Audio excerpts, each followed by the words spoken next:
What's going on, people? It's your boy TeeWhales with B&B Sports Cards, the card shop of the 757. It is day 6 of VLOGMAS. That's right. We made it through 6 days. Well, after you get through today, you'll be through 6 days, which, you know what I'm saying. Anyway, starting today, we're going to start a pretty cool series where I'm going to interview everybody that works here, starting with the guy on top.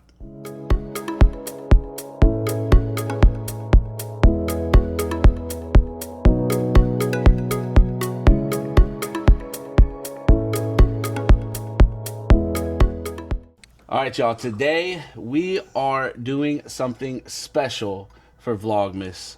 We are doing TeeWhales' trendy top 10 tantalizing, and any other words that start with T. Are you sleeping yet? Questions, and we're doing it with Stu. So, Stu, introduce yourself, my guy. Let them know who you are if they don't already know. What's going on, guys? It's Steven, aka Stu, aka Stewie. Baby Stu, any of those names will work. I'm one of the owners here at B&B, and we're going to do some Q&A with TeeWhales. Yeah, some TeeWhales, trendy, tantalizing. Yeah. Yeah. That was going to be my first question. What's your position here is at the shop, but you guys already know. This is the owner, one of the owners of B&B. Do me a favor. What got you into sports cards from the beginning? Okay. Well, I used to collect when I was younger. When I was like 10 years old, we were at Walmart, Target, one of the stores, you know, where they would have all the packs and boxes and everything. And I went over there because I've always played sports when I was younger. And I begged and begged and begged my mom to grab me some baseball packs. She did. As I got older, I grew up, you know, going to shows and everything. Went away to college, kind of forgot about it, came back, and then, you know, like a lot of us fell back in love with it, you know, and then COVID was really big because now I'm older, had more money to play with, and just got back into it. That's what I see a lot of people that are collecting now, right? Mm-hmm. Stuff that they liked when they were little, but now they have money to go buy the stuff that they like when they didn't have money as a kid. No doubt. And for those of you that don't know, this guy was a collegiate bowler. Okay, he was legit, from what I've heard. I didn't see it, but he was legit. So what inspired you to open a shop? Ooh, so the other owners are Steve and Damien. If you guys don't know, but me and Damien have been like really, really good friends. You know, some best friends since we were little. We used to bowl and play baseball together for the longest time. His grandparents are also a big reason why I'm into sports cards as well. They used to run the local shows around here for the longest time. If you know the Witch Duck Bingo Hall, they used to run that before it was with Russ and Phil and all them. But however, they were super big into the sports cards. And like I said, when I moved back home, me, Steve, and Damien actually got together and kind of reconnected with the sports cards and put all our money. We were putting our money together. We were buying and selling cards before the shop, going to shows, setting up, and you know, we always joking around. Bob was always talking about selling the shop, sell the shop, sell the shop. And then as his number got to where we thought it was a good number, we bought the shop and turned it into what it is, or revamped what it is now. Because B&B, if you haven't known, has been around since 1997. And when Bob and Bill used to own it, that's why it's B&B. People always ask us that, and we carried on the tradition. And Bob he was in here yesterday, he still stops by. Unfortunately, Bill passed away about 12 years ago, so he's been gone for a while. But B&B, people tell me that adults that are 40, 45, 50 years old, come up to me and tell me that they used to come here when they were a kid and buy from Bob, and now, you know, we own the shop, which is pretty cool. Yeah. So Absolutely. And listen, guys, you might see some edits here in the interview. Obviously, we are in shop, right? So we might have some customers we need to attend to. By the way, man, if you need anything, just let us know. All right. Good to see you, man. Good to see you, my man. Good to see you. So we opened the shop. We got some history of the shop there. That is great. Awesome information for everybody who doesn't know, obviously. Yeah. What do you find is the most challenging part of owning the shop? You know, this is a very unique question, and I'll try and make it like kind of shorter But there's a lot of difficulties in running a shop. I mean, it's just like any other business. You have anything from, the worries of overhead and employees and making sure they're paid before, you're paid, and, they have families and bills to pay. So, there are, everyone thinks it's glam and glory and tons of money, which, money is always good to be made for the business, but it's just like, sometimes it's slower, sometimes it's more busy. But just some of the hardest parts for me, honestly, is just keeping up with the inventory of like the singles, really.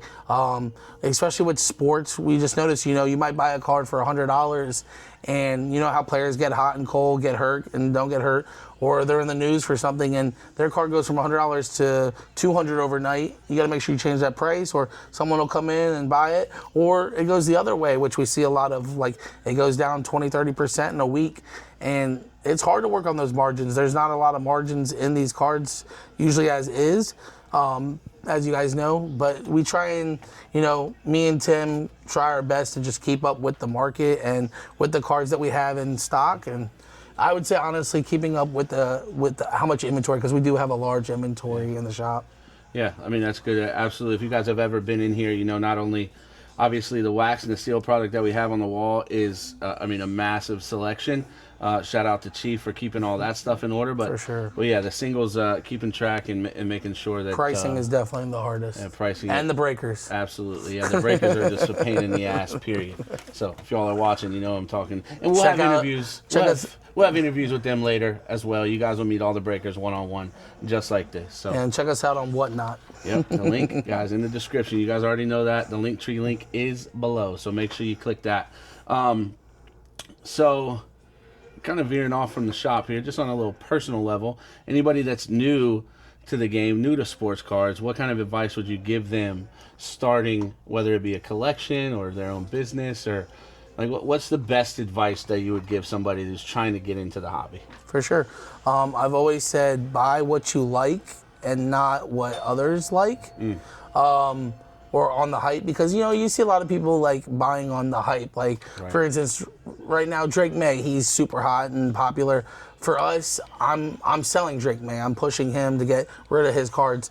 If I could buy it at a good price and move it, just always moving. If you're a collector, you're a collector. It doesn't matter what the price is. But as like in our business, the buy and flip game is where it's at. Get it in, get it out kind of thing. But again, when you're new, like people come in all the time saying they're new to the hobby. People love to rip, but in the end game, ripping is not a winning play unless you hit that $200,000, $300,000 card, which obviously is like a lottery ticket. But buy who you like, stay in your lane, stay in your budget. If you have $100 to spend, go through the value boxes, get you a pile of cards this much, and spend $100 or whatever it is, and know that you're getting the value and the players you like. But again, you just level up as you go. It's the snowball effect that I see with a lot of these YouTube guys that, they start here and just take off. It's the snowball effect. So you'll slowly progress up and up from there. Absolutely. Get what you like. Some of the best advice that I was ever given when I got into this hobby or this industry is just get what you like.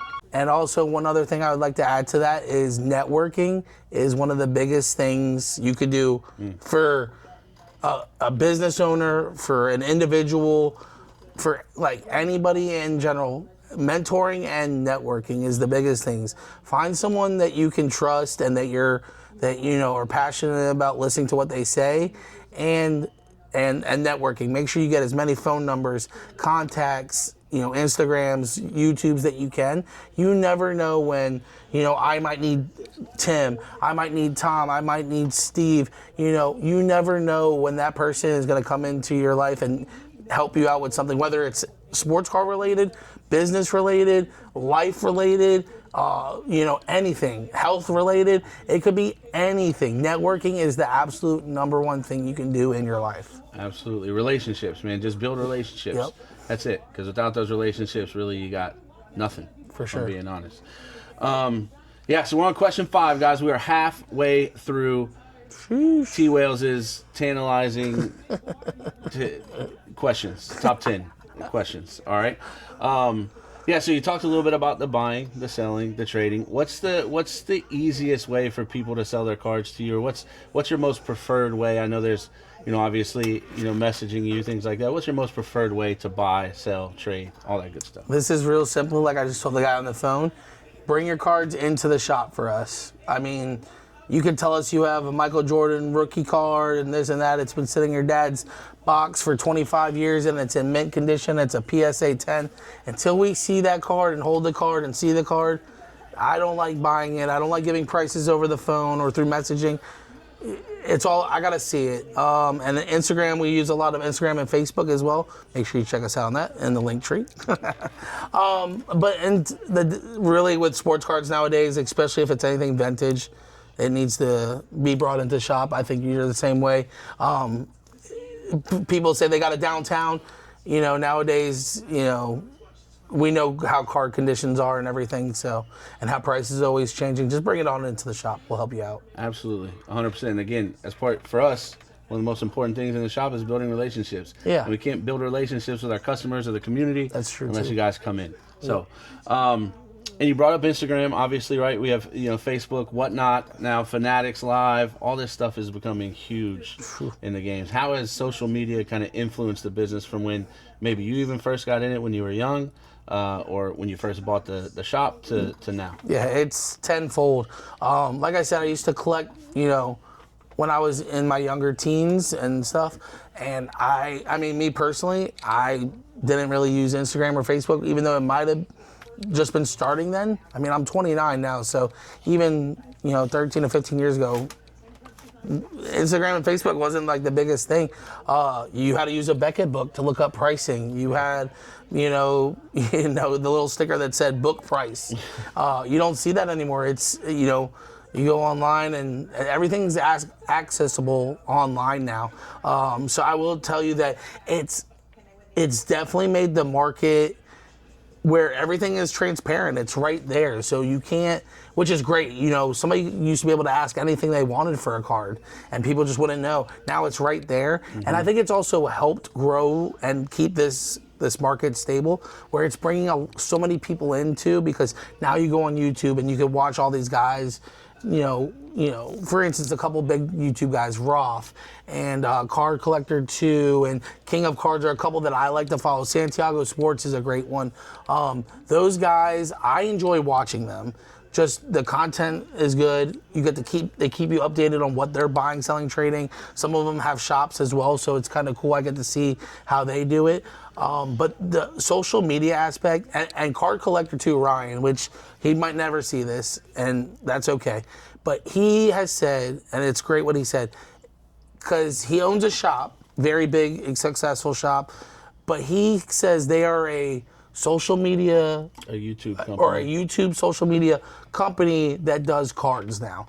So take that as you will, but like he's kind of transformed, because everything's on social media, everything's on camera. If you go into his shop, he's got cameras everywhere. He's turned his business like tenfold into a media company that does sports cards, which I think is great. It's a good way to get out to the people out there. So absolutely. And the way kids are nowadays, they're all on their phones and tablets. It's just how unfortunately, some people don't like it, but it's just, you have to adapt to what, is given to you. Absolutely. And mentioning the youth a little bit, obviously, I mean, all the social media and stuff that's come into the hobby, right, is definitely gearing it in a certain direction. I know in the COVID time, sports cards were insane. What direction do you think the hobby is trending now? Do you think it's trending in a good direction? Do you think it's maybe leveling off, heading in the opposite direction? Or yeah, I mean, COVID obviously was insane. It says for everything during COVID. And I can tell you from personal experience, because we kind of bought the shop, a little bit after that COVID time, so we can tell you the level off. But the markets is still in a very healthy spot. It was way up here.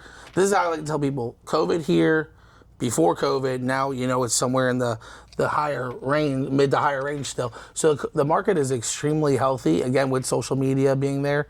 But it's not dropping off. It's just, more staying balanced. I think what people need to really understand is vintage is kind of, your blue chips and where things are staying. We like to hold on to vintage, or Steve, tells me to sell it all the time. But I'm a firm believer in, holding, that stuff. Jordans, if you look at Jordan inserts now and Kobe stuff, going through the roof, just certain cards are finally mantle rookies. If you would have had a mantle rookie a year ago from now, you doubled your money. I mean, you can't do that in the stock market unless you get lucky. But I mean, they say sports cards outbeats the S&P 500 for the longest time. So sell the new and hold the older is my motto. So. Absolutely, because I can tell you, Mickey Mantle isn't tearing his ACL. You're right, and they like to say Charizard isn't too. So yeah, that Pokemon market is crazy. The same way. Well, listen, man, we had TeeWhales' tantalizing top 10 trustworthy tip top, whatever other T words, like I said, you want to put in. However, I'm looking at my list, and I mean, listen, this guy's a G, man. Right? He's answered damn near everything that I wanted to ask. He's done such a great job articulating exactly what it takes to run a sports card shop. So I got one more question for you. Okay. Are you ready? Are you ready? Give these guys your absolute favorite card, sports card, Pokemon card, whatever it is, that you've ever owned or that you desire to own yourself. We've owned a lot of cards that I regret selling. I do. I will say though, I would love. There's two that I would love to have. One we've had for only about 24 hours because we bought it for a customer, but we did hold it. So I would love to have a 1952 mantle in a decent grade. That is just one that is iconic, and we did have one for 24 hours sold to our friend Jerry. That was a cool though experience. And the 1933 Babe Ruth Gouty. That's one card that I would. We have the Lou Gehrig Gouty. I think a 33 Babe Ruth would go perfect right next to it. Absolutely. So, but again, those are holy grails, So. And there you have it, guys. That is the entire interview with one of the owners here of B&B Sports Cards, the card shop of the 757. Guys, don't forget. Okay, this is just day 6 of Vlogmas. We got so much more on the way. Click the link below in our description. Hit the link tree, guys. It's one link. I'm not going to fill up the description with a ton of links and confuse y'all. Just click one link, man. Click the link tree. It'll take you everywhere you need to go as far as B&B is concerned. Just click it. Don't forget to subscribe, like, comment. It looks like I messed up some videos when I uploaded them last week. So apparently you guys couldn't comment, and that's on me. However, you can comment now. Give us your feedback. Tell us how you guys are liking Vlogmas. Guys, shout out to this guy. He's an absolute G. We'll see y'all tomorrow for day 7. Yo! I feel like that fish from SpongeBob when he's like, Did you hear that? Don't stop now. Oh, we live? Oh, so I'm gonna start over. Okay. Go ahead. Here we go. Give me a little. We are in the shop. No. Oh wait, no. Cut that part. There isn't nobody in the shop, so me and Tim do what we want. I'm here. I'm just behind the scenes. Tell me what that means. We're getting ready to price some cards.